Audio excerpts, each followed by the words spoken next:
day. To say the least, it's a forgery.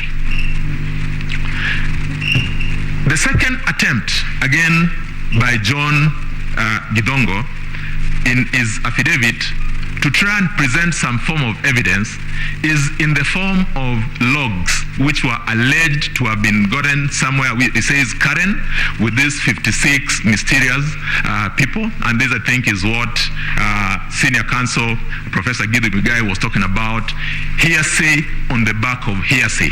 I was told that I had. Really, is that the sort of evidence that you want to present before this court? We took time, that is, the ICT team took time to study the logs that were presented. My ladies and my lords, I'm sure you have appropriate infrastructure to be able to make a determination on your own as to what these logs entail. From the analysis that were conducted, and this is again contained in the affidavit of Martin Nyaga, these forms, these logs arose potentially or were picked potentially from the 2017 general elections. Martin Nyaga in his affidavit identifies 9 obvious inconsistencies. I want to allude to just 2 or 3 of them. That if you, and that is in paragraph 13 of the affidavit of Martin Nyaga. If you look at the manner in which those forms, those logs are structured, they serialized. In 2017, the IBC serialized its logs using the names of the constituencies. In that particular log, you'll find a name Changamwe. This time round, they did not use the names of the constituencies. They used the serial numbers. So that is a first inconsistency. Looking at those logs again, you see the name of one Asenge running an IBC email account. Asenge was one of the returning officers of the IBC in Changamwe in 2017. One is then left to wonder, at what point do we get to even forging documents, forging logs, to be able to demonstrate our case? Perhaps I will get to that a little later. Enters the third piece of evidence, which was supposed to now clean what was presented by John Mark Gidongo. The affidavit by one Commissioner Justice Nyangaya. Commissioner Justice Nyangaya attaches logs to his affidavit. He then emphatically indicates that those logs go into confirming that specific named people accessed the system and that they then interfered with the results. He names 3 officers from the IABC. Their details are in the affidavits.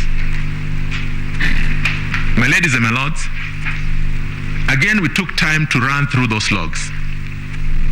The logs that were presented in the affidavit of Justice Nyangaya, according to the information from the ICT team, and this is to be found in the affidavit of Hilda Kevongo, one, do not speak anything towards identifying any of those names that are contained in the affidavit of Commissioner Justice Nyangaya.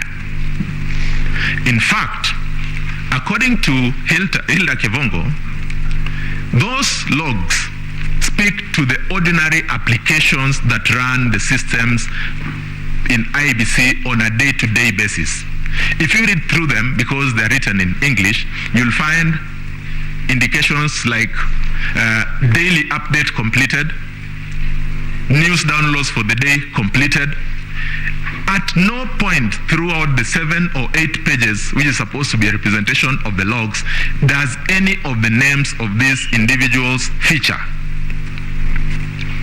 One then is left to wonder why such an inconsistency had to come in the manner in which it came. We have had allegations about certain named individuals. There's been an allegation about one Abdidahir Malim. My ladies, my lords, Abdidahir Malim was one of the returning officers, duly gazetted for purposes of this election. Like I earlier said, he then had access limited to the singular purpose of transmitting the Form 34B in relation to the area he was presiding over. That, therefore, is an authorized person. And indeed, Hilda goes on in her affidavit to confirm that all those other people who were mentioned were people who were duly authorized. There is the heavy weather that was made about the Venezuelans. A specific name has been dropped of one Gaidino Omar. My ladies and my lords, the contract between Smartmatic and IBC was for the supply and maintenance of the infrastructure that they had. It then meant that they had to bring their personnel to manage or just monitor the smooth running of that system. Of significance is that Hilda, in her affidavit, then goes on to say that before the election, these people were all logged out of the system, and that on the date of the election, none of these people was in the system, even for purposes of that maintenance. My ladies and my lords, it would make a lot of sense if somebody said that so and so got into the system and they interfered with the system in this manner.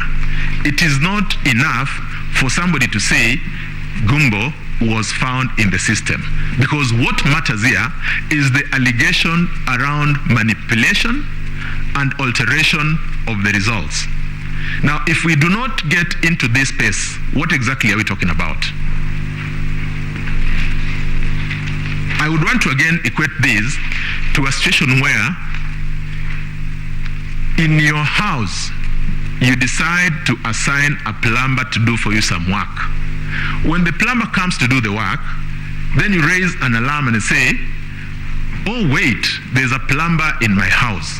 How is a plumber to do the work that he's supposed to be doing in the house? Certainly, it does not make much sense. If you expect the plumber to fix the plumbing problem, then certainly you must give him access to the plumbing problem that you have. Now, I have looked at, and we've tried perusing through all these documents. There is not a single form that has been presented which appears to suggest, even in the lightest of ways, that there was any interference. And again, just relating this to the architecture of our elections, if at all there was any such interference, it would have been an interference that goes into the numbers. Now, because we have not seen that, is this the case then, therefore, why numbers has become a very dicey and perhaps an area where everybody would want to avoid or run away from? In the petition, I suppose the first and most important thing is you must demonstrate that you had specific numbers. Even if there's to be contest, let it be contest between this set of numbers and the other set of numbers. It can't be a contest between the man who was said to be the man in the middle and numbers. If that man was in the middle for sure and he had a job to do, then that is a man who slept on his job. Because we are not shown anything that he perhaps could have done while in the space that he is alleged to have done anything that would have interfered with the will of the people. Hilda continues to wonder in her affidavit as to why their boss, who is a commissioner, would expose them to that extent that they mention names of people who are employees and staff of the institution doing their legitimate work, then you cast aspersion without basis that they were engaged in a criminal enterprise. My ladies and my lords, it might sound like a light issue, but we must have seen it in social media, in mainstream media, that these people, who some of whom ran this election, have had to go into keeping house. They've had to go into hiding because people read these sort of things and they imagine that this is the gospel truth. Certainly, this is not a light issue. Yesterday, there was extensive submission as to whether this court is handicapped in terms of dealing with some of these things.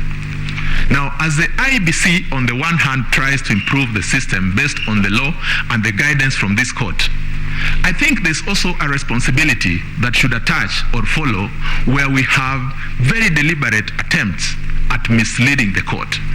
If we look at, for instance, the logs that have been attached by John Mark Gidongo, if it turns out to be a forgery, does it not disclose an offense? It is not in my province to make that determination, but where I say it, it bothers me because as we go into elections this year, in 2027, we need to then sanitize some of these things that we do. And one of the ways of sanitizing them is by holding people to account, so that if you present evidence that is obviously not true or that is falsified, then you must stop to ask yourself whether there would be a consequence or not. That is the only way through which even this court would be able to sit, to be able to determine or preside over any of those matters that are presented with ease. I need to add that at the Bomas, which is the National Tallying Center, when the returning officers got to Bomas, what happened? Now, in the floor of Bomas, these returning officers would come with their original Form 34As, hand them to the national returning officer for purposes of a presidential election. After that, they would be subjected to an ICT team, and that ICT team was not sitting in isolation. They sat with the agents of the parties, they sat with observers, and what they were doing was to again confirm those security features we had spoken about. After that, they went into the detail around the numbers, comparing what they had in the Form 34As that were in the portal and the Form 34As that were then presented, the physical hard copies. From the direction and guidance of this court in 2017, Raila Odinga, what the commission was to do was to record those errors. I confirm, my ladies and my lords, that the commission did exactly that. The error report has been availed to this court, but of significance is that as they were preparing that error report, a copy of that error report was also availed to the agents of all the parties. This is important in the architecture of our elections.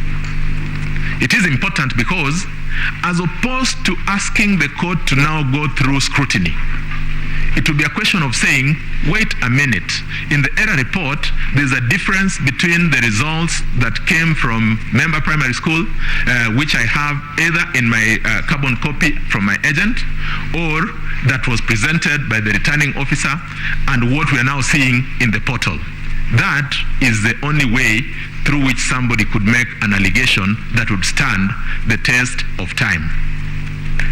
If you have that, then certainly, if you apply yourself to understand the architecture of our electoral platform, then there is really no need to go into scrutiny, because that report is scrutiny by itself. In fact, it was a forensic audit. They had their watermark readers, they had their UV light readers, and these are things that are all contained in the affidavits of these three individuals that I've spoken about. When you take time, you look at that, and it is then our submission that to the extent that there is an allegation that there were interferences or that there were differences between the Form 34As in the portal and the Form 34As physically presented by those returning officers, there was none, and this is verifiable. Indeed, none has been presented before you. The last issue I'm to deal with is whether there was a difference between Form 34As uploaded on the IBC. Sorry, I think I've got into that point as well.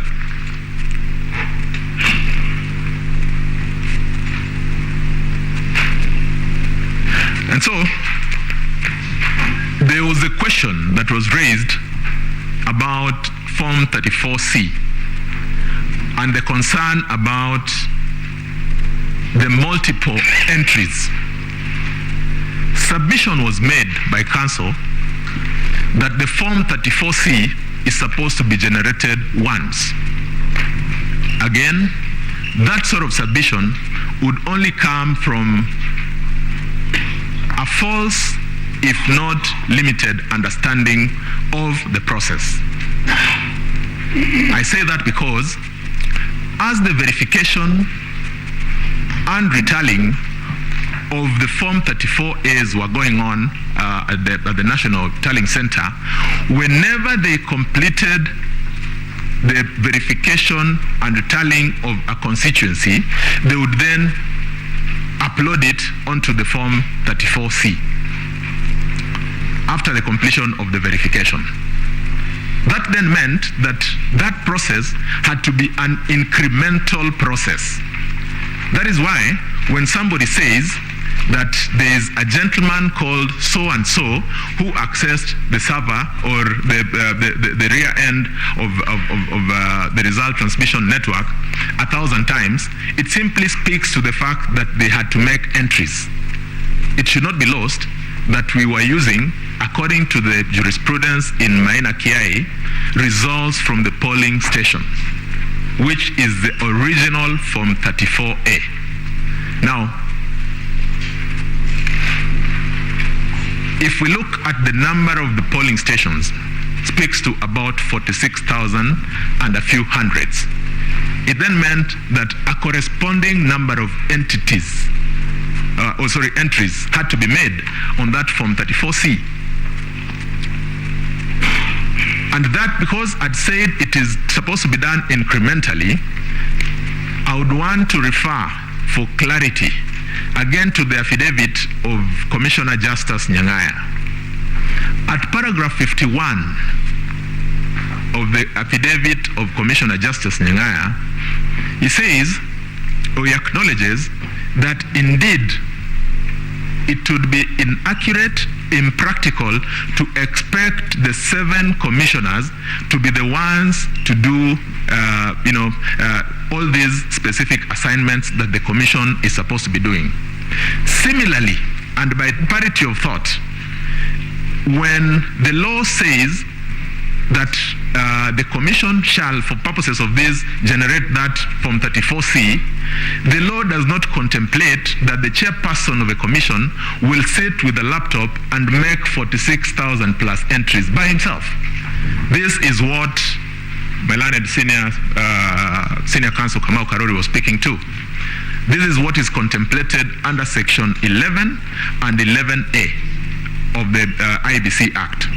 And so, if we then tie this to the submission that he had earlier on made, that if we read under Article 138(3)(c), the Independent Electoral Commission to mean the entire institution, then we would not run into the problems that we are running into.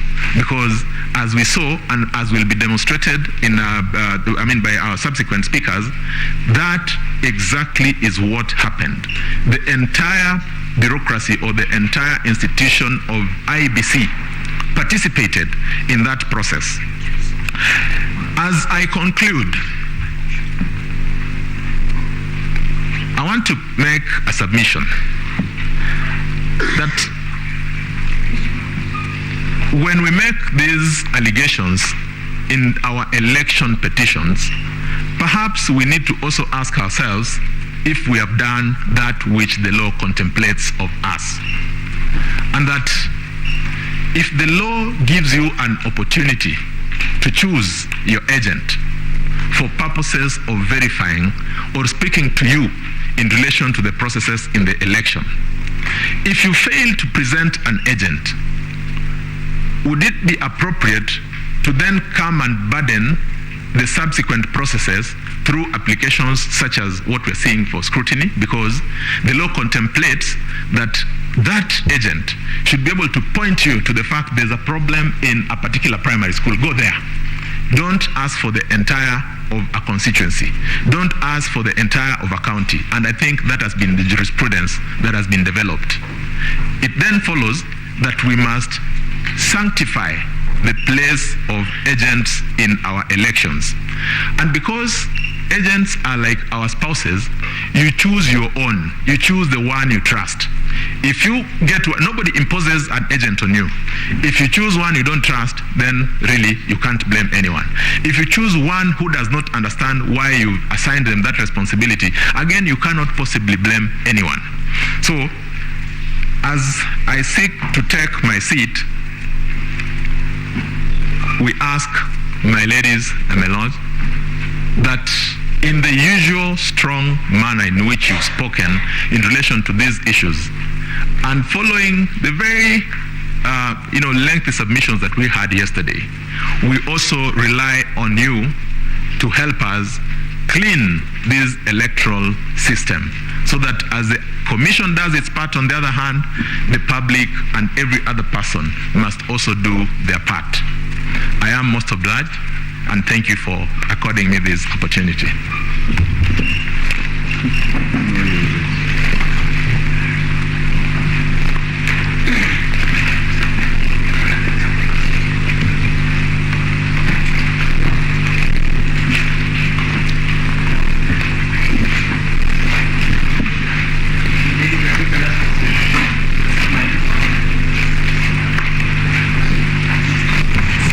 My Lady the Chief Justice, the Deputy Chief Justice, and the members of the Supreme Court, it's indeed a great honor to appear before you in relation to this petition. My role today here is to take you through the numbers. I will take you through the numbers. The numbers will be running on the screen. Your name, please. My name is Mahar Somane Advocate. My name is Mahar Somane Advocate. I'll take you through the numbers as it relates to the petition that has been filed. I will also give you an audit trail of mechanism which the court can use to measure the petition. The first question that I'll answer today relates to the question that has been put to us.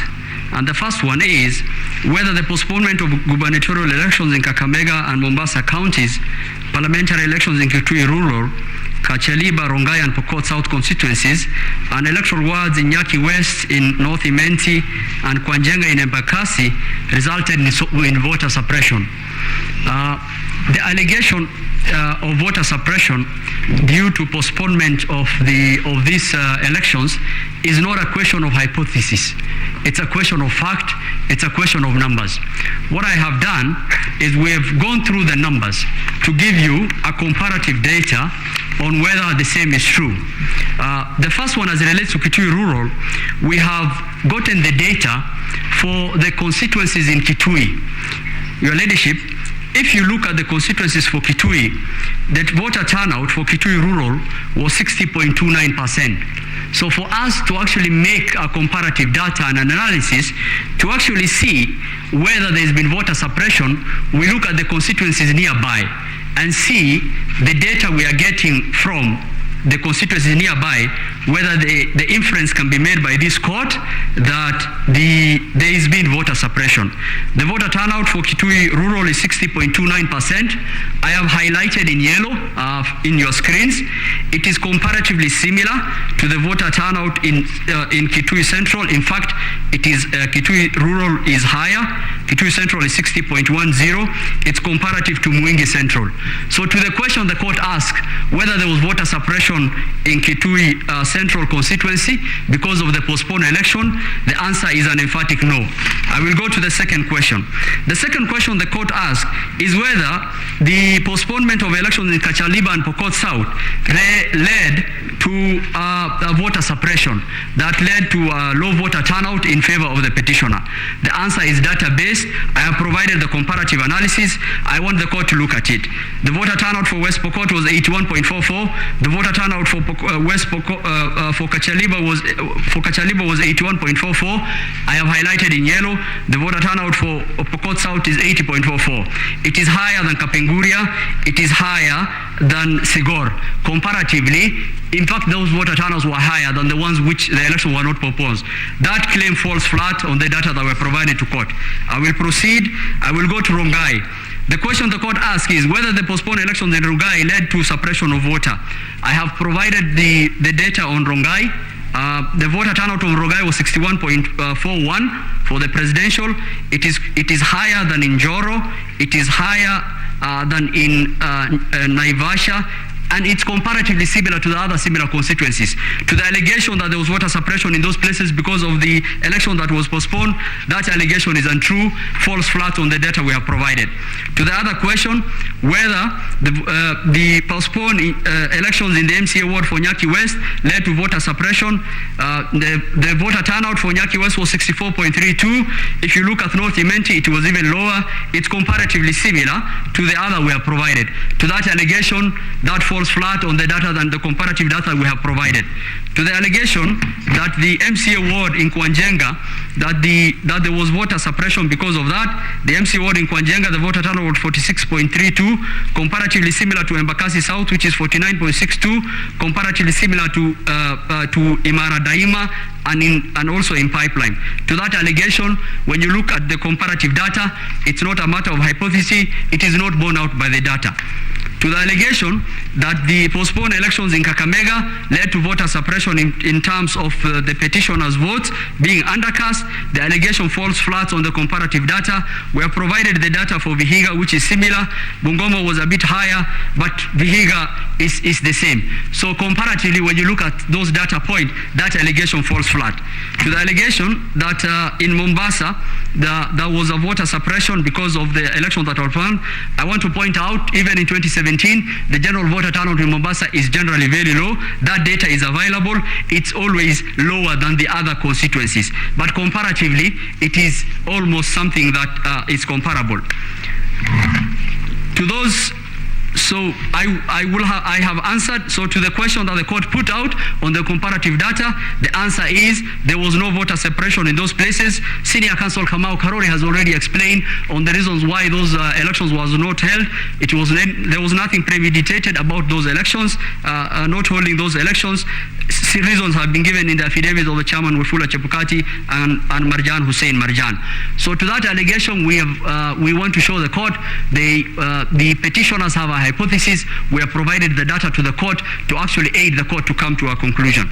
The second question I want to answer that the court put out to us was whether there are unexplainable discrepancies between the votes cast for the presidential candidates and other elective posts. Indeed, if there was unexplainable discrepancies, is a grave issue, which we know. We will show through the data that we have provided to the court that the same is not true. In fact, we can account for each ballot. To just guide the court, refer to the affidavit of Moses Ladama Sunkuli, which is on record. We have provided the comparative analysis. In fact, what I did is we provided the 34C, the 37C, 38C, and 39C. Those are the forms for the governor, the senator, and the women rep. We tallied against the presidential. I want to refer the court to paragraph 36 of Moses Ladama's affidavit for the court to look at it. And if you do a tally, and we started with a tally for Senate, if you do a tally for the votes that were cast for the Senate, vis-a-vis, and that, your ladyship, that runs from page 13 of Ledama's affidavit up to page 15. And I just did the summary analysis, but there's a very big comparative table that I've put out there. If you do the analysis, you will come to the following conclusion. What is the voter difference between the senator and the presidential? 500 votes. The variance. And how do we account for those variants? So when you do the presidential like for like and the senator, you will get a difference of 22,801. You have to minus diaspora voters, which only vote for the presidential. You have to minus prisons, which only vote in the presidential elections. Okay? And then you have to look at stations which were affected and did not have any results for any of those elective posts. For example, in some of the stations, some few stations, some violence happened. Likely they did not report for Senate. When you do that analysis, you will get the differential is 500 votes. I have done an elaborate analysis also on the stray ballots. When we get to that, I will explain. So the differential between the Senate and the presidential is 500 votes. And that 500 votes we can account for in stray ballots. I have attached the polling day diaries for Kibra and Makadara. I have done an analysis to actually check what is the stray ballot per constituency. And this tally is like for like. So to the question whether there was a discrepancy between the presidential and the Senate vote, the answer is an emphatic no. It is explainable by looking at what the information that we have provided. To the second question, whether there was a discrepancy between the women member of National Assembly for the women rep as compared to the presidential, I will tell the court to look at page 18, page 17 and 18 of Moses Ledama's affidavit.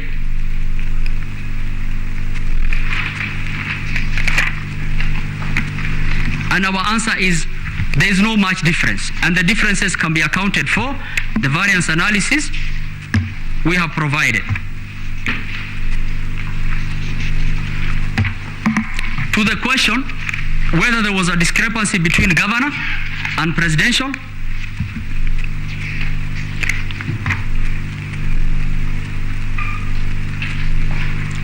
we have also explained that there's no such variance.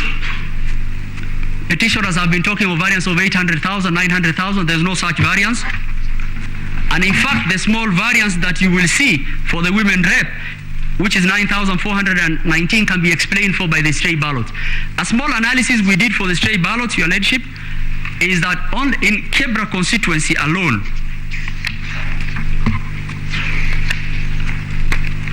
we did a stray ballot analysis, and it's shown there.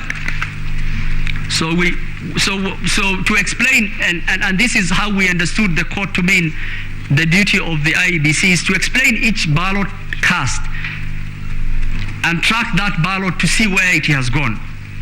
So once we do the analysis for the presidential and we remove the prison voters, once we remove the people who voted for diaspora, once we removed some of the small polling stations that did not report for any of those seats, you will see a small variance. So we thought the court will ask where that small variance is coming from. And so what I did is we went and we went to sample one of the constituencies in Nairobi. And in one of the constituencies, in Kibra constituency, we got 405 stray ballots.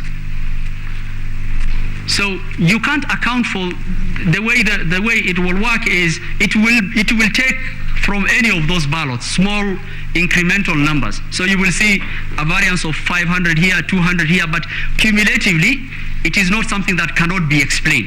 And I have attached all the polling day diaries. In fact, if you look at the Form 34A, which was supplied to the court, some of the comments section will indicate that they found some stray ballot in the presidential ballot. But to the court, whether there is discrepancy between the senatorial, governor, and the women rep seats as compared to the presidential, there is none. We have demonstrated that with data.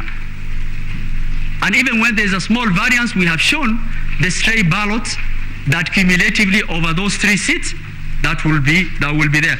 A question was, a submission was made by learned counsel Ms. Julie Soweto that there is 33 per polling station stray ballots in Kirinyaga. I will explain that. I don't know what numbers they are using. There is an old litigation strategy in numbers for shock and awe. I think what they are trying to, if you look at the numbers for Kirinyaga, there is no difference between presidential and the governor of 22,000. In fact, the variance is 900 votes, which can be explained for by the stray ballot. The number they have indicated for governor, I don't know where they have gotten it from, is not what is in our 37C, and we've indicated that in our submission and also in our presentation. So to the question that the court asked, that whether there are inexplainable discrepancies between the votes cast for presidential as against the governor, for presidential as against with the women rep, for presidential as against the Senate, the same is not borne out by the data that we have provided to the court. Now I'll go to another issue which was made heavy weather of by learned counsels on the voter turnout. Justice Moki Wanjala asked, how important is the voter turnout to the actual valid votes and to the actual declarations? Of course, it's an important issue. The only problem with it is that counsel are not understanding how we calculate voter turnout. And I want to explain to the court how voter turnout calculation is done using the kits. Pursuant to the Maina Kiai case, the court was very emphatic that elections must be conducted at the polling stations. And pursuant to that, voter turnout reporting is done per polling station. So how do we do it? When the polling station opens and Kenyans are voting, depending on the network access of the kits will be sending us information every 2 hours. The kit will be telling us 200 people has passed by this kit in this polling station, and that information will be collated until the end of polling day. So two things to note here. The first one is that the reporting is done per KIMS, per polling station of the reporting KIMS. So for example, on the 9th August 2022, when the polls closed, the IEBC gave a turnout figure of 56.1679%, which is the percentage turnout. That correlated to the total number of registered voters in those schemes, in those polling stations. The problem that the petitioners are having, they're saying these 56.1679% you announced must be of the total people in the register, which is 22,140,258. 120,258. We don't do that. We report per KIM. So if 200 people reported in that KIM and the number of registered voters is 600, we say 200 of 600 voters. We add the next KIM, 300 people have reported, we say 300 over 600 voters. The next KIM, 400 people, KIMs have reported, 400 over 600. We keep on aggregating until we see how many KIMs have reported of those polling stations. Why do we do that? Because of two reasons. The first one is, which is in the affidavit of Hussein Marjan and the affidavit of the chairman, because of network issues in some places, far-flung places in Kenya, some of those KIMs will report late. Some of those KIMs will report much later. So if we did a number over the total number of registered voters, we will be giving a false turnout. So the turnout we give is based on the aggregated voters of the reporting station in that KIM. So if you took when we announced, the 56.1679% is based on the total registered voters in those stations who have reported in those KIMs, which was 21,481,642. Your Ladyship, you'll realize this is much lower than the total number of registered voters. And we'll keep on accumulating. KIMs will keep on reporting. 235 polling stations went manual. We will have to later on aggregate the 235 polling stations which went manual. Then we come with a total voter turnout. And if that is the reporting we do, two arguments that have been made in the petition of Omtata and in the petition of number 5 fall off. The first one is, their contention is that the chairman announced a turnout on 10th August 2022. That is the third line, your ladyship and members of the court, announced a turnout of 65.4%. What we have indicated is 64.6%. Your ladyship, I will pause there to just inform the court that the chairman clarified that statement. The recording is in the affidavit of the chairman. And the actual clarification the chairman gave, he said that the total reporting polling stations, and if you hear his statement, it will give some clarification. We never say the total number of registered voters, because we will have that information when our manual count and everything has reported. We say total number of polling stations reporting. So in those schemes. So they're saying 64.6% must be of the total registered voters. That is their contention. That is their voter turnout. That is not the voter turnout of IEBC. The voter turnout as a percentage was, at that point, 64.6%.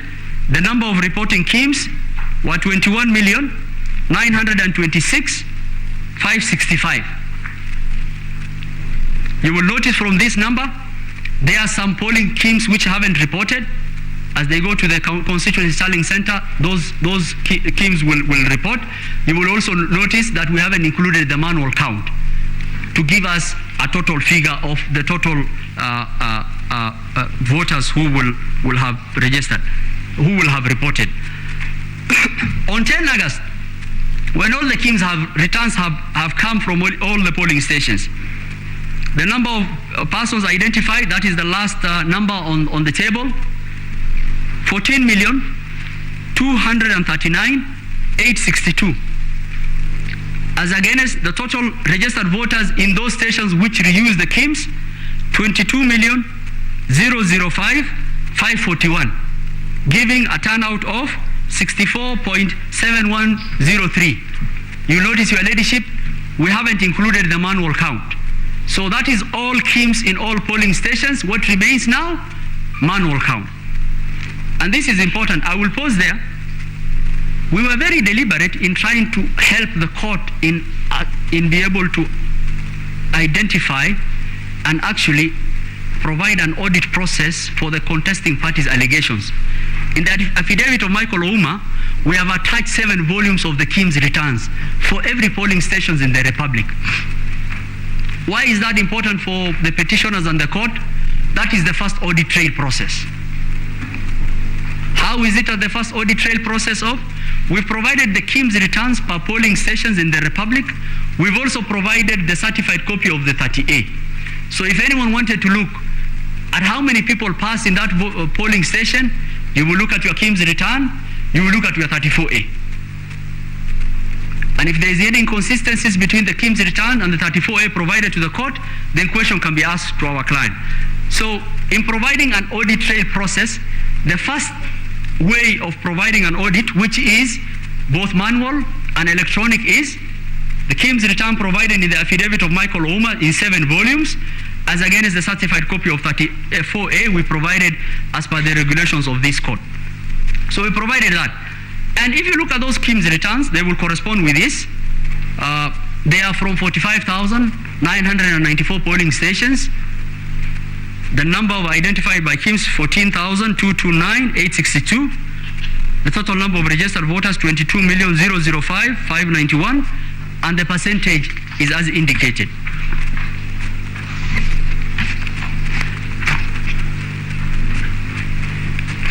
We've indicated how many KIMS there were.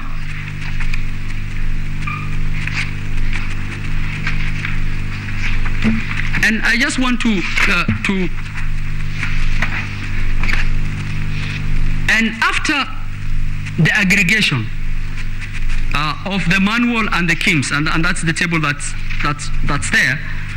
So to the question, I think that is important for the court, and the court will ask, is the first question that the court will ask, what is the registered voters in the Republic? And I think that is not contested. 22,120,458. I think it's in the affidavit of everyone, that the register is publicly available, that can be accessed. How many polling stations do we have in the Republic? 46,229. How many people are registered in those polling stations? 22,120,458.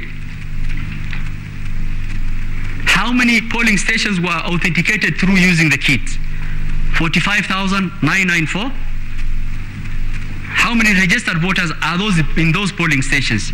14,239,862. What are the registered voters in those polling stations authenticated through the kits? 22,005,591. What are the polling stations that were not authenticated through the kits? 235, out of which 6 polling stations, 3 in Eldas and 3 in Quisero, there was violence and no voting took place, in fact, at the time of that. And so how many polling stations went manual using complementary system? 229. What are the number of voters authenticated through the complementary manual system? 86,889. What are the registered voters in those 235 polling stations? 114,917. Why are these numbers important? They are important for audit trail.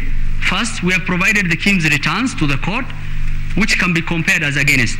Secondly, 99.9914% of Kenyans were authenticated through the KIMS. Less than 0.001 Kenyans were authenticated through a complementary mechanism. And the reason why I go back to that is giving the court an integrity check as to what we did. So if we are telling the court that 99.99% of Kenyans were authenticated through the kits, we have provided the receipts from those kits to the court, we have provided the Form 34A, then the court can compare and will bear out the work we did. Another allegation falls off. So what is the allegation in the Umtata petition? And I will go back to the turnout table. Leadership.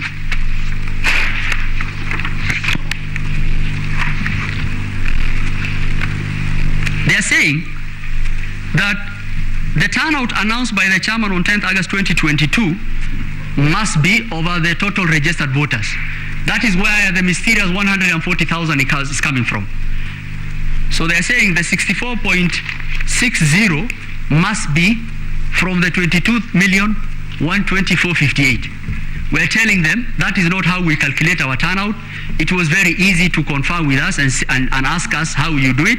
We're telling them that number is out of 21,926,565. We could not do it over the registered voters because some stations went manual, some KIMS had not reported. How will we give a number over a total in which we don't know the status of some of those stations? Because the returns have to come for us to be able to give that. So they're saying 64.6 over the total voter turnout will give you 140,000. IEBC has not accounted for 140,000 voters. It's a lie. I think they are wrong on the maths and they are wrong on the substance and they are wrong on the substratum of how we are calculating that. And I think it's imperative that the court understands that. So the issue of 140,000 is not here nor there, and we have demonstrated that. And the second issue is they say that there was 110 voters error, 110 error in the Form C. By virtue of that, the Form C is not a valid vote. We have acknowledged that error. It's a data entry error in 2 stations in Kilifi and 1 station in West Pokot. It is the error form for the C is attached to the chairman's affidavit of 110. The Form C is a collation of 46,229 polling stations, and there is an error of 110 in which we have explained the data entry. I think that is not something that is material to the Form C for the court to say that a Form C is invalid because of an error which you have acknowledged. Your Ladyship, we also want to confirm to the court, we have done an error report. for each and every polling station in the Republic. And this is going to be, and we really are craving for the scrutiny report to bear, and this will bear us out.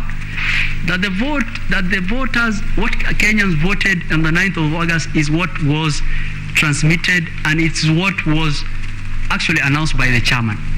The will of the Kenyan people was carried out through and through. And that will be borne on by the scrutiny of those ballot boxes. That will be borne out by the information and the data we have given. And that is really important. The other issue I want to actually address is allegations that have been, Your Ladyship, if I could just go to the affidavit of Mother, I mean, this is what I was talking to. I mean, there's an allegation of paragraph 96 of the affidavit of the petitioner that alleges there's a variance of 25,000 between governor and president. The correct position is there's a variance of 900. It's worth noting the county is home to 2 prisons. And this is what the court should, and we can provide the court with, even if the court is inclined to even order us to bring all the original Form 34As and the Cs. We are ready and willing to provide that to the court. Some of these allegations, when you look at it, you really cringe that the allegations that are being made on these numbers, they have no basis. You will actually wonder how will someone write something like that in the petition? We have provided a tally of our the C series for the governor, for the senator, and the women rep. And we're ready to provide that to the court. We have put that in our affidavit. We are ready to provide whatever the courts will require to actually prove some of those numbers that are being banded. And some of these numbers are just meant for awe and shock, because it is very shocking to the court, to the conscience of the court, if you are told there are 25,000 people who walked into the polling stations in Kirinyaga, voted for the presidential candidate and did not vote for anyone else. It's really amazing. I would expect a variance because of the small stray ballots here and there, or maybe the prisons and diaspora, but it will not be 25,000. It's something should be that is explainable. And that is why the petitioners are wrong on the data, they are wrong on the numbers. And I will also demonstrate they are very wrong on even the ICT. I will add on to what Judge Eric Gumbo had also submitted. There are 2 allegations that are being made, that the Form 34A, and I want to explain this to the court. So we have 3 audit trails or 3 verification processes for the court. The first I mentioned, it's the EVI, the electronic voter identification. We have given the KIMS return to the court. So the court will look at the KIMS returns and look at the AOL, the tally. The second one is when the Form 34A is being sent, and I've seen a lot of wild allegations being made, and I want to just explain this to the court. At the end of the polling, what happens is the kit, it converts itself into an RTS system, a result transmission system. The PO scans a QR code, it gives him a transition system. So it tells him, okay, Mr. PO, what do you want to transmit? Enter your PIN. He will enter his code. It gives him a query. It tells him, what do you want to do? He says, I want to transmit 34A. It tells him, okay, can you confirm the following checks have happened? And that's a validation check. Can you confirm that this form is signed by a PO? He says, yes. Can you confirm that this form is signed by a DRO, a deputy PO? He says, yes. Can you confirm this form is a 34A? He says, yes. Can you confirm this form has been signed by the agents? He says, yes. So after saying all that, then he tells him, take an image. And there's a lot of things being banded here about the image. And we can provide, I think we've done training for the IBC has done training for everyone, for LSK and the judges, and this is something that we can even provide if the kits are required. The kit takes an image, embedded in it, it has a scanner. In the image that is embedded in the KIMS, so it's taking the image, and it's taking the image and scanning it as a PDF. We don't have any other output. We don't, and there's a reason why I'll explain to you why that input is being made. why it's like that for purposes of the security and the other purposes. He takes the image. It actually tells him if the image is not clear, it will tell him your image is not clear. Please retake it. So he takes his image and he presses send. That image travels from that, it is gone. He cannot recall. In fact, even if he does not have network, it will tell him the image has been sent. It will arrive when it will arrive. That image cannot be recalled in PDF. There's nothing that can be called. That scanned image in PDF, there's nothing that can be done about it. That is gone. When he gets a network, or immediately if he has network, it will hit our portal. Now, when it hits our portal, it's something akin to someone who's coming in the Supreme Court.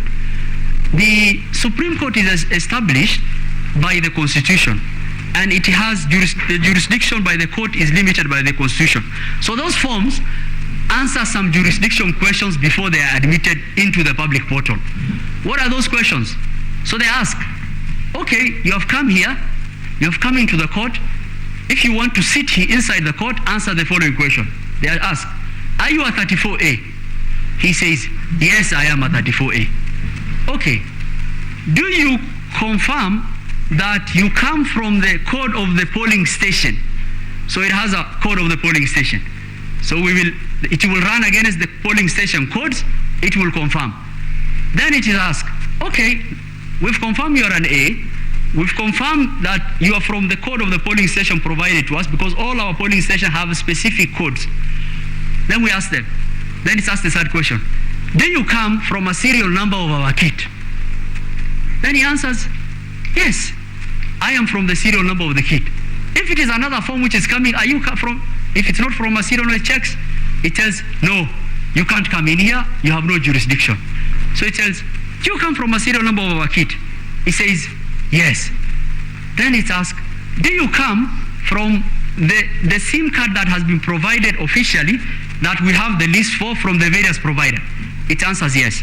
Then it's given two security features, which are very important for the court. So it's given two security features. It is given a date stamp. And I urge the court to interact with the public portal. I want to confirm to the court 800 million persons access our portal. It did not even blink for a second. Its security, its firewalls, and the SOC are military grade. And in fact, a lot of the allegations that are coming from the other side is people are so frustrated in trying to hack our system is, why is your system so good? Our system is so good because it's based on blockchain. It actually, what it does, it actually gives resources as is required. If the 50 million Kenyans logged in now to our portal, it will give them without even stuttering whatever form they want. And it will allocate resources on how many people. Out of those 380 million people, 300 million were Kenyans who downloaded, who looked at the result. So after asking that, it gives two things. It gives a timestamp. The form is given a timestamp, and it's given a date stamp. Now, with that, one of the allegations of staging falls away. So someone is telling you, someone captured a form, amended it, returned it. I am telling you, all my forms have a date and timestamp to the millisecond. And there is no one form that has been transmitted at the same time. And in fact, if you look at the portal, you will see that. You open the portal, if you look at the tab of the portal, it will say 34A. It will tell you the polling station. It will tell you the Kim serial. It will tell you the date the form came. And how precise is this system? Some of those forms came on the date of the election. Some of the forms, because of tallying, came a day later. Some of them came 2 days later because of the elections in Eldas. And it will give you the timestamp to the millisecond. And actually, if you look at it, so if someone is telling you, oh, we had staging of 11,000 forms, you will expect that to the millisecond, right? To the millisecond, you will get 11,000 forms which have been uploaded. And I want to inform the court, there is no one who can upload the form 34A. Form 34A are only transmitted from the KIMS by the PO. Neither Wafula Chebukati, nor Hussein Marjan, nor Boya Molu, nor anyone else can upload Form 34A. Form 34A is transmitted from the polling station, goes, and that is the end of that story. And once it goes, it asks those questions. Now, our forms are designed that way. Why? Some of the forms that have been brought to you, and with due tremendous respect, I spend a lot of time with my ICT people and look at some. Some of those forms are doctored forms. Why are they doctored? Because of the audit trail that will not allow anyone to be able to actually not be able to verify our forms. Why? So I told you about the EVID and the KIMS, returns plus the form. So these forms have 3 manual processes and 3 electronic processes that check each other for the court. And this is very important for the court to actually assess those allegations. So what are the 3 manual processes? PO fills the forms, gives to the agent, pastes it there, okay?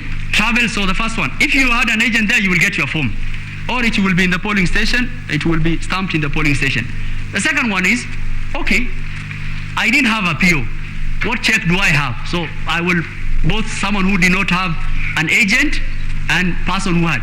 So if I didn't have an agent in the polling station, that form travels to the arrow. What does the arrow do with the form? His PO will sit there, he'll tell him, I have received the form in the portal. I want to confirm the form you have brought me is the same as the portal. Is it the same serial number? Is it from that KIMS kit? Does the tally agree with what is in the portal? He has a back end for his B because he has to start populating his B. So he takes the form. So we allow at the Constituency Tallying Center to have agents. If you want copies of the form, can be given. So if you didn't have agent at the polling station, you can still get your form at the Constituency Tallying Center. So say you didn't have an agent at the Constituency Tallying Center, you didn't have an agent at the polling station. We bring the form out to the National Tallying Center. And I think this is the reason why this court made the decision that the chairman must verify each and every form. And court will take the judicial notice of what was going on in Bomas. We had 14 verification desks. The arrow will come. I had the pleasure of actually going through the process. The arrow will come. He will be told, okay, you've come with your forms, sit. He will be admitted. And then the verification desk will have all the 4 agents for all the presidential candidates. We take the forms as they are. We make copies of the originals for them. Remember, they have their agents' forms. We make copies of the original. We tell them, okay, these are the copies of our original. Have your agent's forms, compare with our originals, but also what we are going to do is not a verification process. We'll do a forensic audit for you. We'll call the arrow. He will sit on the table there. He will go form by form. Is it the same serial number? Is it from that polling station? We provided microtext readers. We provided watermark readers of the originals. The agents are seated there. They will check and they will look at it. And the form will have the IEBC. It will have the watermark reader. It will have everything.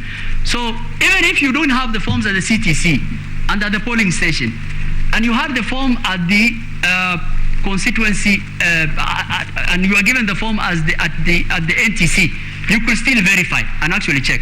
After that, they will go to an ICT desk. The ICT now will confirm whether those forms and what is in the portal is the same. And some of the persons who sworn some of the affidavits in the petition were seated on those tables. The ICT will open up his portal. He say, oh, this is the public portal. I am looking at the form. Let's confirm what is in the form, what is in the portal. Do they tally? They tally. If there's any issue, we do an error report, which we have provided to the court. We have provided error report to them. That process is documented. And even if you didn't have all those agents, then you had an opportunity to do at the National Tallying Center. After that, we tell them, okay, we've started populating the C. Now, have you verified this polling station? Yes. Okay, now we put that into our C. And the idea that the C was kept on changing and some officers had access to the C, actually that allegation falls off. Why? 14 officers, and we've attached that into the affidavit of Martin Nyaga, including the chairman's PA, Mr. Abdi Dair, who is a registered, who is a returning officer, and 14 other persons were mandated to actually do that verification process on the table. There's a process for them to be given that access, and the access, what access do they have? People are burning up a lot of things, servers and things like that. So there are three applications level in any system. You will have the application, you will have the operating system and the network. Okay? So everyone has access. So they have access for the verification of the 34C. So they'll be told, we're putting in this polling station to the C, are you okay with it? Does this tally with what is in the original? They will say yes, that is populated. When we finish for one constituency, we print that aspect of the form 34C. Because form 34C is something that is gradual. The verified form from the form that has traveled from Kipini in Lamu to the CTC, Constituency Tallying Center, through the portal, physically through Bomas, through the verification desks of the agents and the people complaining here, now they are told, are you okay if we put into the C? It's put into the C. It's printed out, and that is what was being announced. So if you got the logs for the C, it will say, the person who's authorized printed out a C because it was being announced. Some of the commissioners now complaining were announcing those forms, and it's incremental. It will go on until we finish. Now coming back to the form. So the first security feature is, if you look at the portal I've indicated, it has all those. But we've put security features to enable the court and everyone to authenticate our forms. If you open our forms in Acrobat Reader, you will get a signature panel.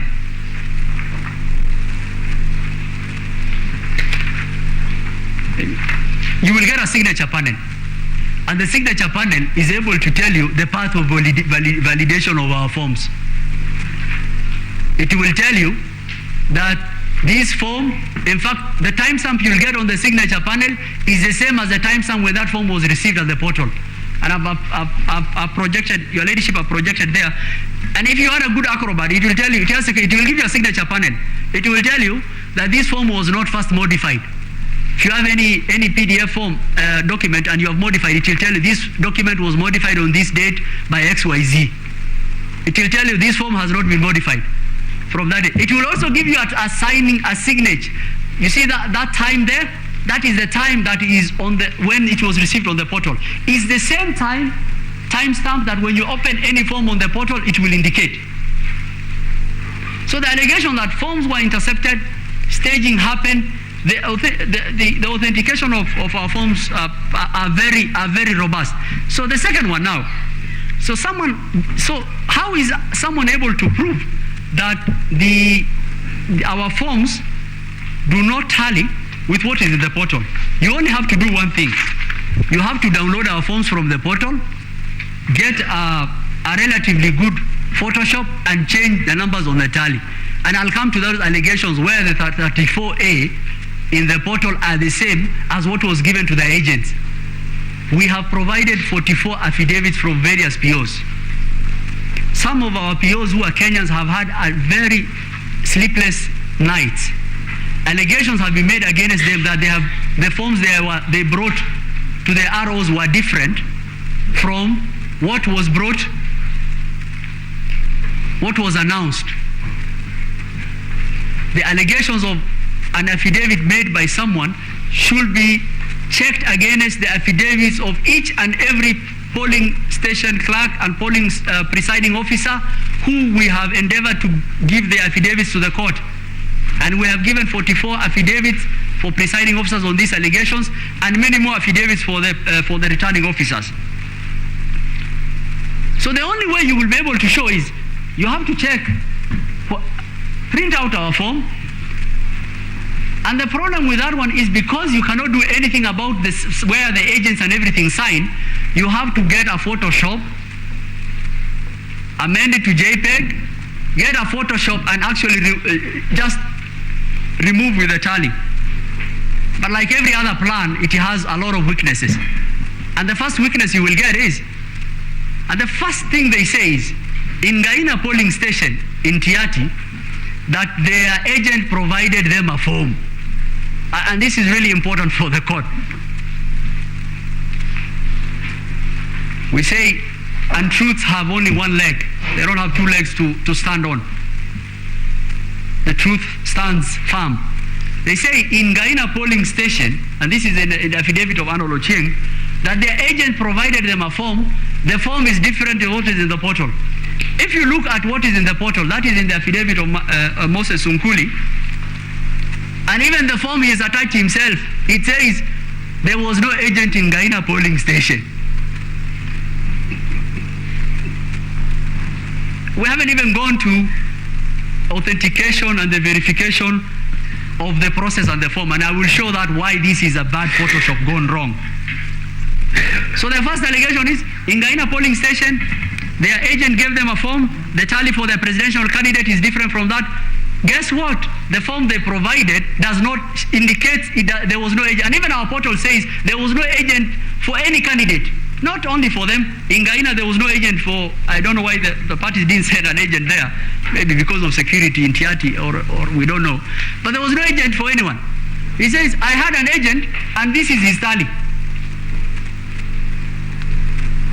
So to the question that whether the forms provided by the agents are the same as what is in the portal, the court has to come to one conclusion. Those forms that are being provided in those stations are doctored. They are forgeries, and bad forgeries at that. The first paragraph of that affidavit says so.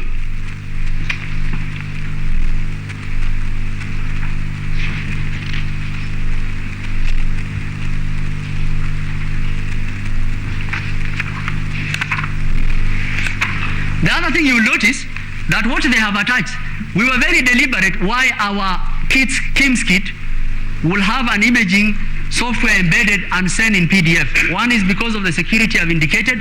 The second one is because since it is black and white, and agents will be taking pictures of the form, we wanted to differentiate between what the agents are taking with their form and what we are sending ourselves. So what have they done? Our forms have been printed from the portal, converted to JPEG, numbers fudged. But the problem is, all the background for those forms are our KIMS kit. It's what we sent in the portal. And I've indicated that in the affidavit of Moses Sunkuli. The second and the more problematic thing, and analytically the court will ask, is it possible that 44 agents all over Kenya will take pictures of forms in black and white, the same as the background of our KIMS kit?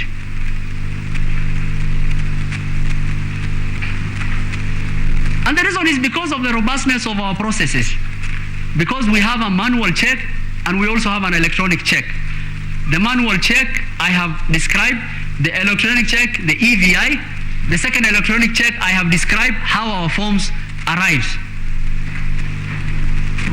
So if someone made an allegation that, oh, the form of my agent is different from what I have, the court should ask, okay, we have a portal, we have IEBC POs who are saying something else, we have the original, which has gone different stages. How come it's only your form? And what is fudge, Your Ladyship, I want to point out to the court, is the only thing that has been amended in those forms is the number of tallies. Why have they done that? To tell the court, oh, look, IEBC portal is different from what we have. Okay, if you are thinking, and the challenge that I have been given the challenge that I've been told by my ICT people is we will leave our portal open for another year. If any one of these people who are alleging anything, let them go upload one form. And we took our constitutional duty very seriously to give that audit trail to the court for the court to be able to make a determined decision. I will mention 3 things on ICT. The first one is John Gidongo has given us an affidavit which we have answered with Martin Nyaga's affidavit. He has given forged logs. And when we actually answered and actually told him these are forged logs from 2017, he said, oh, these are demo, but these are the real ones. But I think the court should look at the real logs.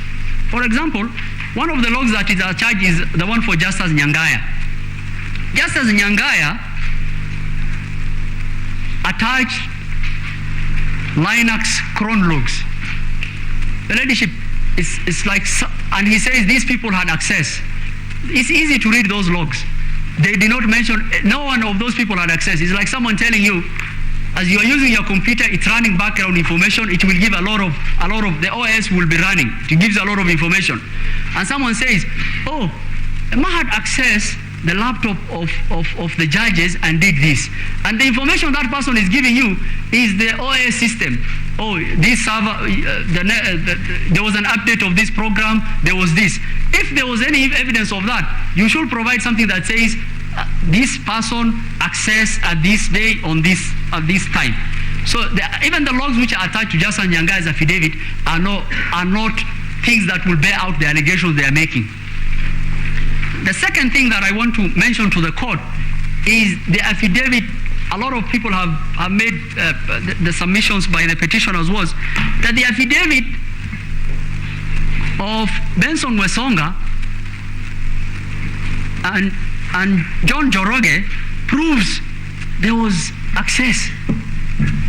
We've answered those affidavits, and you will read it. It will surprise this court that Joroge says, I audited the IEBC system.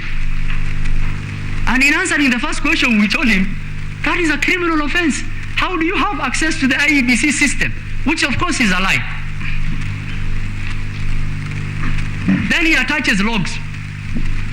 Some of them cooked up, but some of them we've answered. So for example, he says, the chairman's PA, a gentleman of repute and an advocate of this court who's been a row all over the country, who was part of the 15 people who were doing verification on the Boma's desk, who all the agents were present when they were making the verification of the C. Oh, him he accessed, and two other people. How many times? 1,000 times. First, what did they access? I told you no one can access or upload anything apart from the Kim Sone. What they accessed was at the verification panel for the C, and all the agents were there. Did they require the chairman to sit there entering manually the 46? And in fact, we have attached the authorization for each and every person who was seated on that table. And the court should take judicial notice of what was going on in Bomas and the constitutional time relating to the 7-day. Those people had access, the agents were there, everyone was there, and of course they will verify. He verified 1,000, another person will verify 800. They are Kenyans who have not slept for 5-6 days to actually undertake a constitutional duty of a higher calling. Not well remunerated people who hadn't slept for 6-7 days. They are actually, what they are doing is, they access, yes, what were they supposed to do? They will access the RTS panel for the C. They will verify you are there. The deponent was on the floor of Bomas. Joroge was there. Their agents were there. The ICT was there.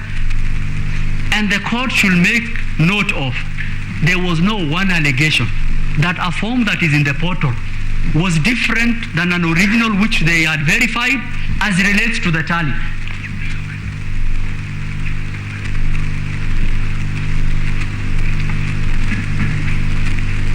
So there's another argument that they say, our client, the petitioner votes were deducted and added to this. We told them, show us the proof. How are they deducted? We have 7 proofs.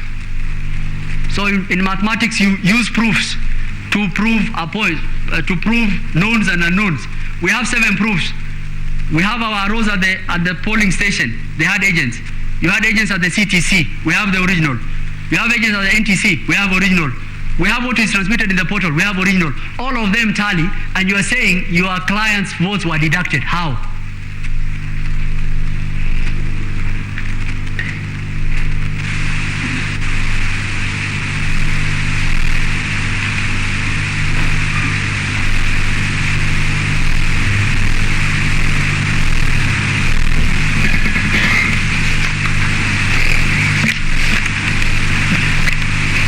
I will mention a small issue on the register. I want to note the court, we understood the issues as framed by the court as those issues. The issue of the register was not one of the issues. We have answered in the at paragraph 85 of Hussein Marjan and Michael Omar's affidavits. We did an audit as per the law.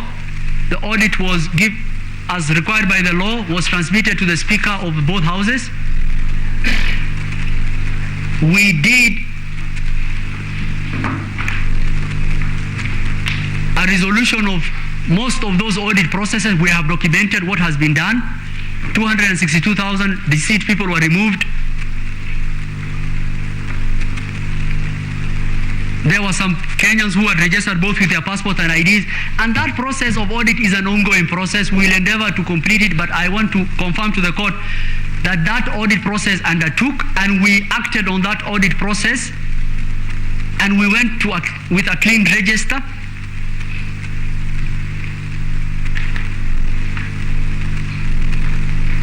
With the elections. An allegation was made that, oh, your client was printing 34As, many of them to actually do something untoward. We want to tell the court, and we have put before the court, that the reason that was actually done, Book 2 of 2 and Book 1 of 1, is to ensure that as many Kenyans as possible had copies of the 34A. So you have a Form 34A, and if you printed only 6 copies, one copy goes to the ballot box. 1 copy is supposed to be attached to the polling station. Those are 2 copies. 4 copies are supposed to be given to presidential copies to the presidential candidate.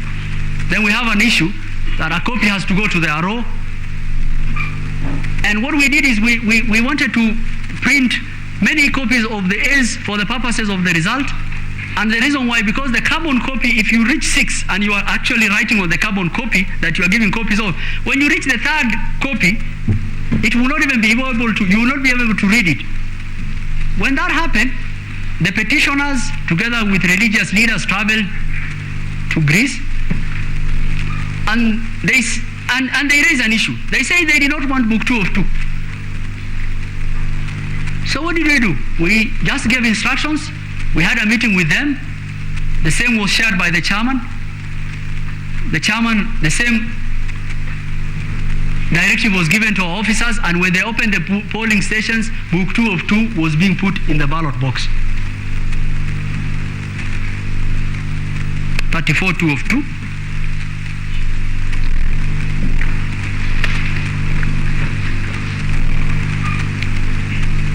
An allegation was made, and this is, I think my ICT people have told me they actually want to buy the patent of this technology, that a JPEG of handwritten document can be converted to CSV amended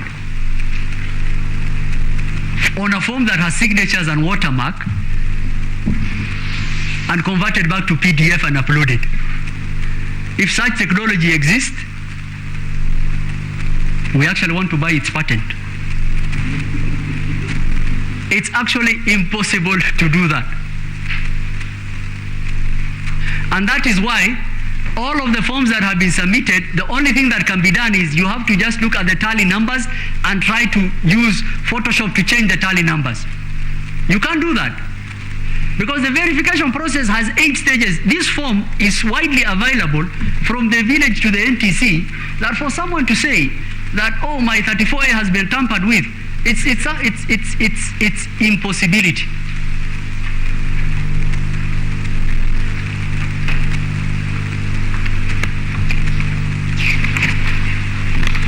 To just conclude,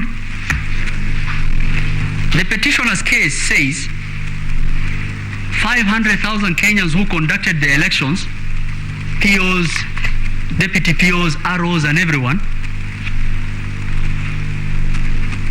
conspired against them. That is, the numbers don't pan out. The allegations of the form don't pan out. And the question I kept on asking, and this court should ask, is, what if on the day of the election, God forbid, that the RTS system of IEBC collapsed, and the only thing that is available to this court are original Form 34As? Will this court say since your RTS system collapsed, there is no election that you held, that the franchise and the vote of the Kenyan cannot be gotten from those ballot boxes and those forms. And the second question, and which is really, and we have indicated that in the firewalls and the affidavit of Hila Kavogo, and how robust our system was, and how many who tried to do that. The other question is 300 million Kenyans access that portal. They know the results as indicated. Those results can be verified from the forms original available, from the forms of the agent.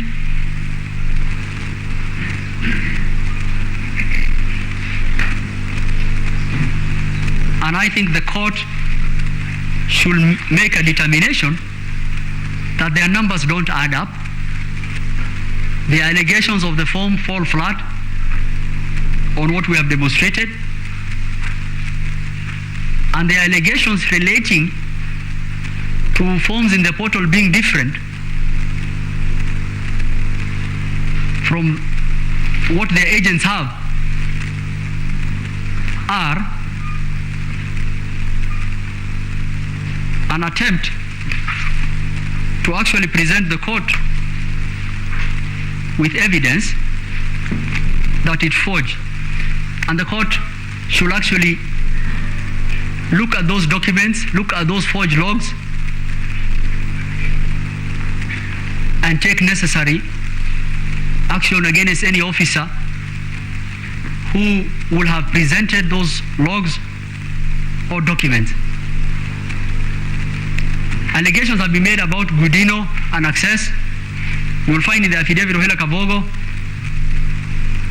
those people were leads who are actually providing ICT help at the level of the systems.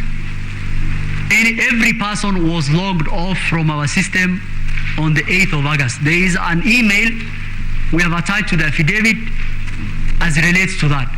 Anyone who had access to our systems was someone who was authorized to do.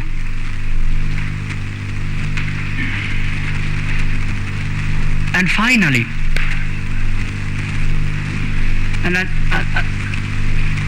the court should ask the question,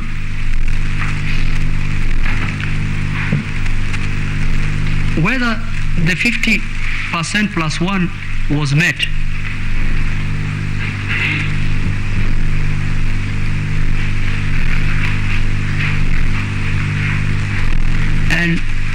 And to that question, Your Ladyship, the late Justice Antonin Scalia, whenever he went to give lectures to all over the United States, everyone used to ask him about Bush v. Gore, and he will know whether someone is a Republican or a Democrat as to the question they will ask, and his answer will be, get over it, it's over.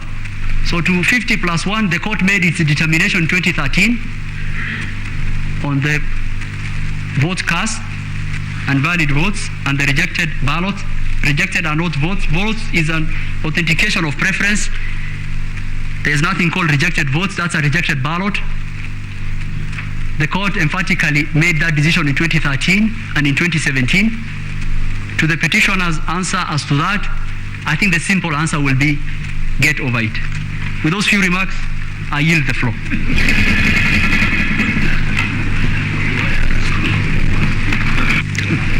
Thank you very much, my colleague, Mr. Mahat. Madam Chief Justice, Madam Deputy Chief Justice, honorable members of the court, may it please you, I am called upon to look at issues number 8 and 9 on the materiality question and on reliefs. My Lord, in view of the time, I will not go into... Sorry, Counsel. For our recording system, if you can just introduce yourself. We know you, but for our... I apologize, my Lord. My name is Abdi Kadir H. Mohammed. I appear with my learned colleagues for the IBC and the chair. My lords, my ladies, In view of the timing, I will not go into a lot of the law as far as the standard of proof is concerned. This matter is trite as far as the law is concerned. The standard is higher than for civil cases, normal civil cases, but does not go as far as required for criminal cases.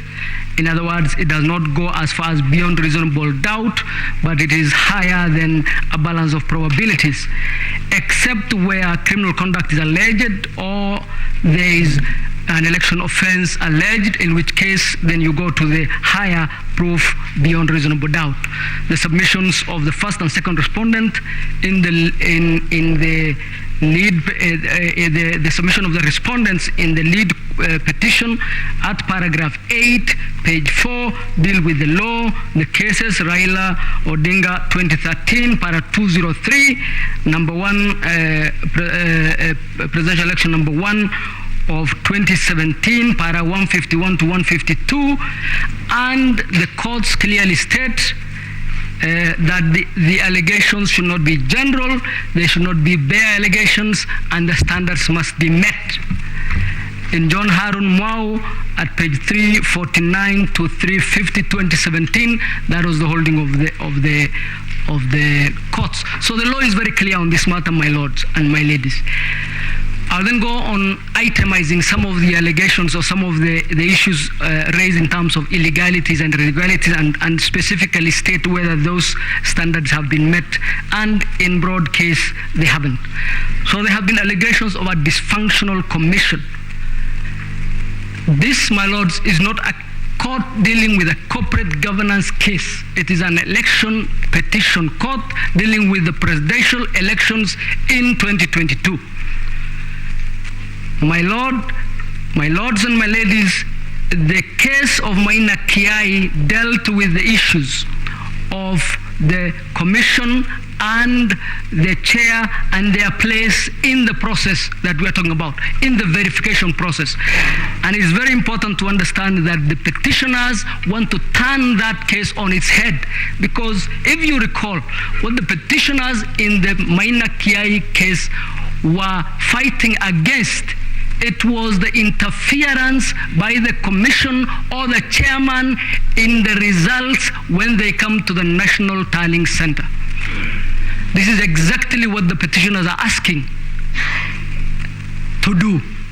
They are asking the commission to interfere with the results at that point. That is not the law. Number 2, there was the allegation that the commission is equal to the commissioners. That was dealt with by my learned colleague, Senior Counsel Kamau Karori. But let me just add that it will be absurd to say that the only elections, the only verification that is acceptable under the law is verification by the commissioners. What then would we make of the elections at the counties and the tallying and verification at the counties and the tallying and verification at the constituencies where no commissioner is present? What would we make of section 39(1)(c), which says the commission will transmit? Which commissioner transmitted when? It is the commission officers, the commission employees, and the commission is certainly more than the commissioners. My lords, that allegation, therefore, that there was a dysfunctional commission and this led to the results not being verified is not borne. The standards have not met, and it is not the law. The commission practically will need to rely on its officers across the country in the 46,000 plus polling stations for the work of the commission, including presiding officers verifying and transmitting. The next allegation broadly was the issue of the rogue chairman. Here we have a bogeyman where all the issues can be affixed to this good gentleman. At the end of the day, after you clear through the fog, what were the issues that the chairman was being accused of? They do not meet the standards, I pray, that would be required for us to overturn the presidential elections in the general election of 2022 and send 14 million plus Kenyan voters back to the vote and spend immeasurable amounts in treasure. The chairman is accused of single-handedly conducting the elections, of gazetting himself, and it's alleged that the office of returning officer for the presidential election does not exist. I adopt the presentation from my learned colleague, Mr. Kamau Karori. But suffice it to say that we all accept that 138.10 gives a role to the chairman to declare. That regulation 87.3 gives legal roles to the chairman, and case law has given legal roles to the chairman. Those roles, when you put them together, essentially spell out the role of a returning officer.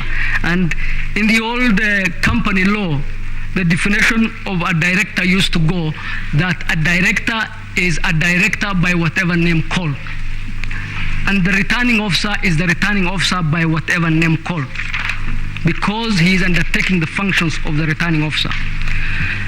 Let me now turn to the allegations from the other commissioners and the averments in the affidavits. If you look at the totality, what you get is that these good ladies and gentlemen were either negligent or unaware of their functions, or in fact were not stating the truth as such, because the law requires for the commission to hold a minimum of 1 meeting per month. More were held during the elections. They attended all those meetings under the affidavits. The vice chair and Mr. Wanderi attended the trip you were told about in Greece, where they went to check on the presidential ballots. The announcement were made by these good people almost 70% of the time. In other words, almost 70% of the announcements done at Bomas were done by these particular commissioners. And the tables were there for everybody to see where verification was happening. And they had no one stopping them from going to attend or direct if they wanted to direct. We would have shown at this point their access to the floor in the 4-minute clip, but in view of time, I will skip that. But I would urge the court to look at that video clip to show the extent of the operations of the commissioners, and especially these 4, in terms of the operations at Bomas. Then we go to the 27 constituencies. The affidavits clearly show that those constituencies were tallied and they were in fact verified, and that the record will clearly show that what was remaining was the announcement. And the 4-second clip will show you the environment and the fracas at the announcement podium at the point in time when Professor Gulie was to go to that podium to announce the 27 stations which had been verified and tallied. I'll play the 4-second clip. Thank you, Sonia. Please. Yes, this is Bomas just before Professor Gulie was to announce.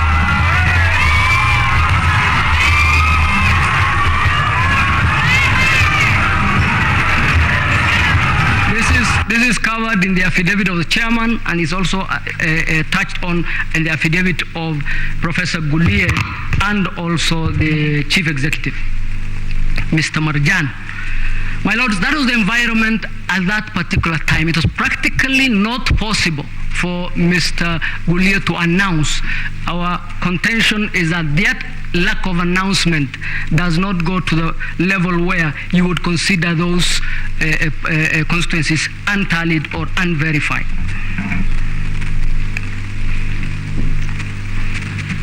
What then were the aim of the commissioners when they say we wanted to quote unquote own the results? Because verification is a very simple process. It has been defined. I'm not going to waste a lot of time on it. Tallying is a mathematical process. The only other verification required, other than compare the forms, was has the candidate met the 50% plus 1. What the commissioners actually wanted to do was what was stated in the affidavits of the chairman, the Professor Gulier, and Mr. Molu, which was to moderate the results so that a pre-agreed or pre-arranged result can be declared. That is what they wanted. What they wanted was for a meeting to sit over the decision of who will be president, not the voters, not Form 34A, not the polling station as the law is, but for a meeting of the commissioners at the National Tallying Center after the work had been done to moderate.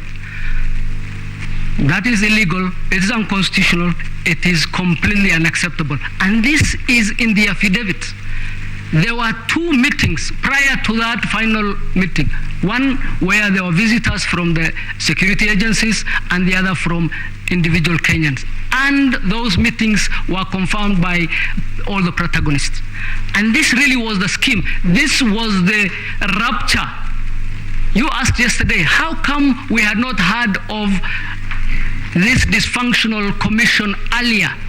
Because it was a process that was going on, and at the point of disagreement is at the point where now we have rupture. And from that point onwards, those commissioners are part of the scheme, and this time instead of announcing the wrong results, it is aimed at getting this court to overturn the results.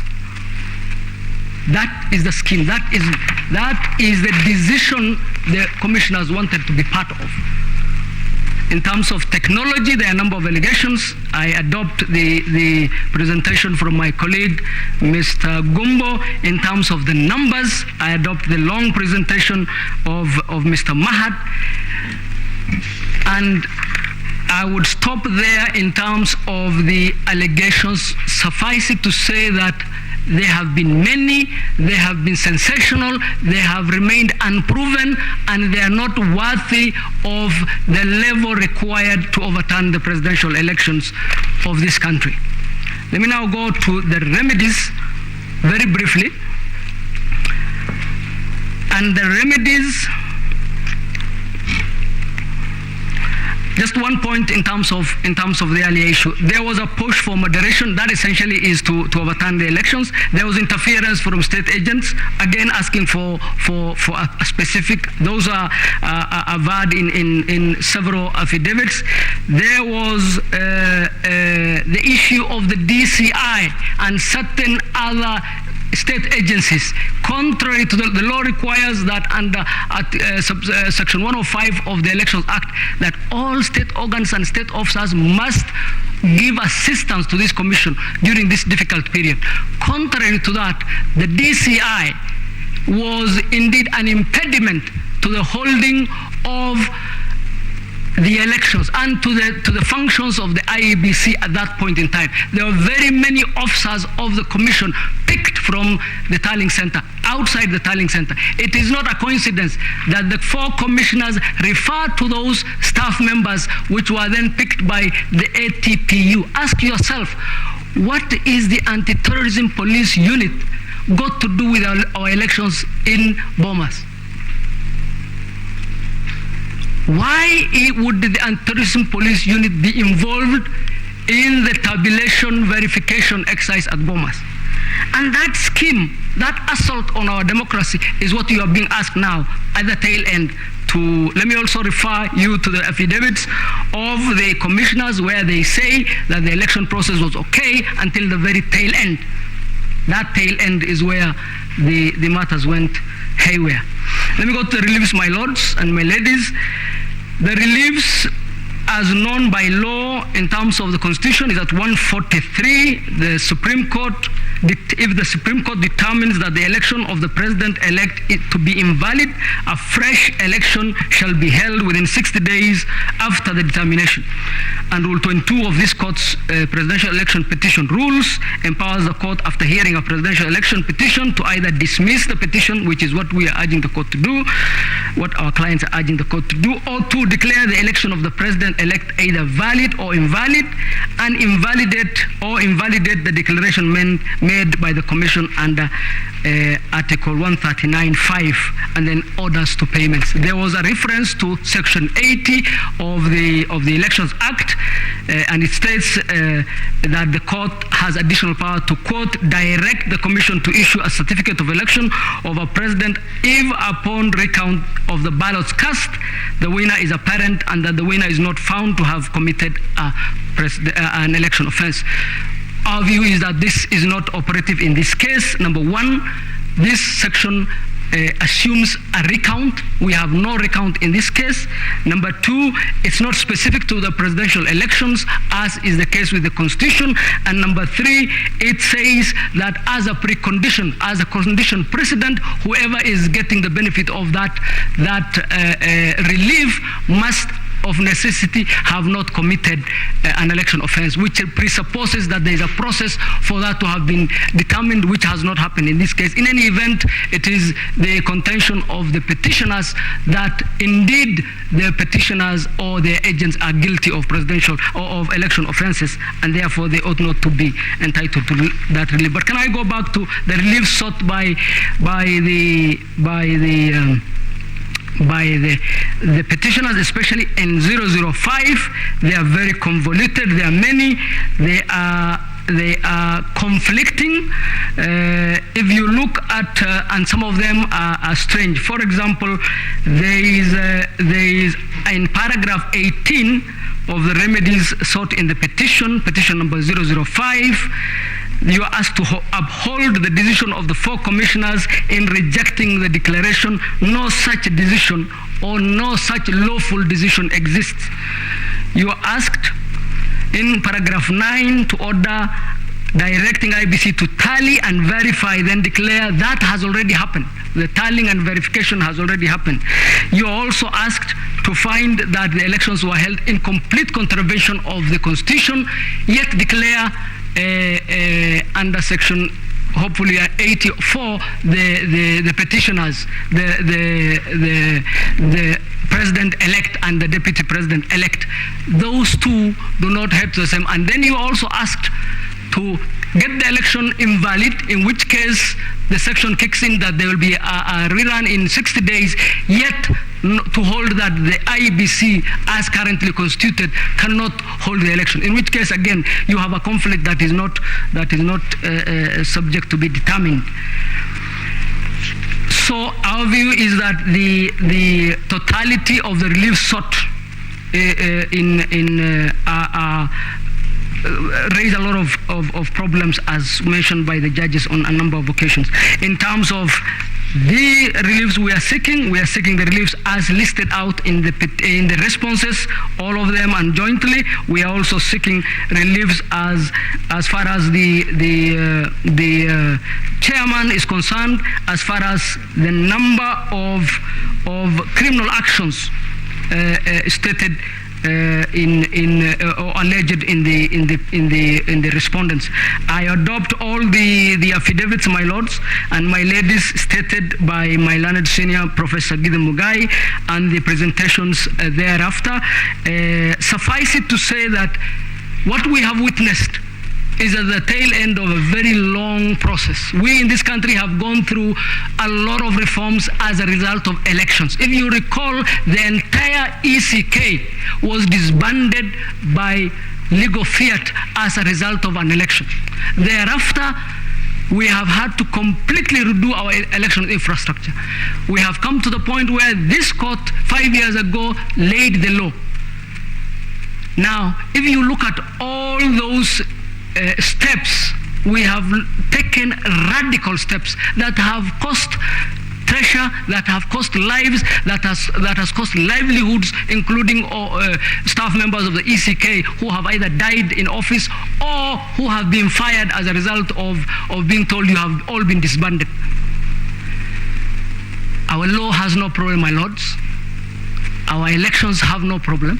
The problem lies with our politics, and the problem lies with our political culture. That cannot be legislated. It cannot be delivered through litigation. It has to be elsewhere. Men and women who run for office in this country must accept that it is possible to win Indeed, it is even more likely to lose because typically an election involves more than two people, and the chances of the losers being more than the winner are very high. Until we accept that, we are going to be harming the country, we are going to be harming our institutions, we are going to be hurting independent institutions and individuals who work in those institutions. Kenyans who give a lot, ask for nothing, and get to be denigrated in the hallowed halls of this court. My lords, I will stop there. I will ask my... Thank you, my lords and my ladies. My lady, learned members of the court, it gives me great pleasure to return back to the court 13 minutes and 20 seconds. Thank you very much.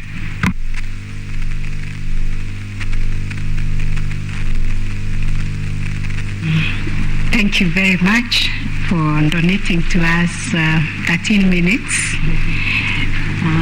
We will...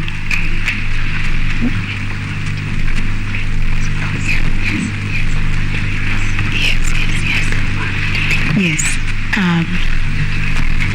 We would like to break now and resume exactly at 2 when we will start now the case for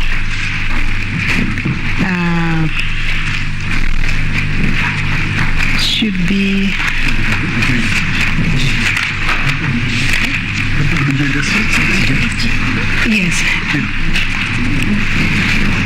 Yes.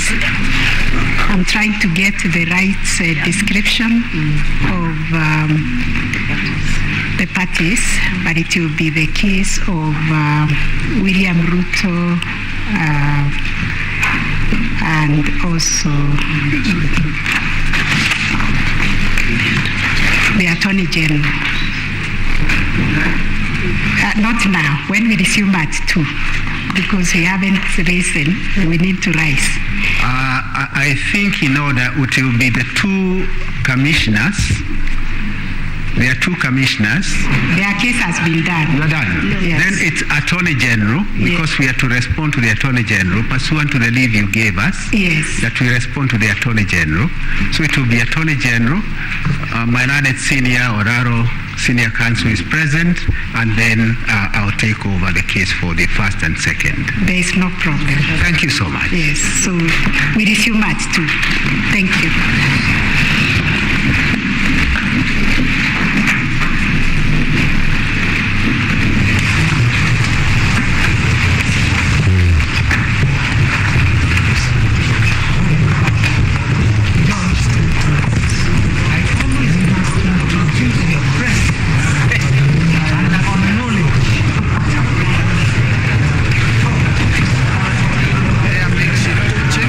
Supreme Court that is domiciled at the Milimani Law Courts there, and the first session of the second day is officially over, and in the afternoon we will be hearing all the lawyers that President-elect but for the morning session has been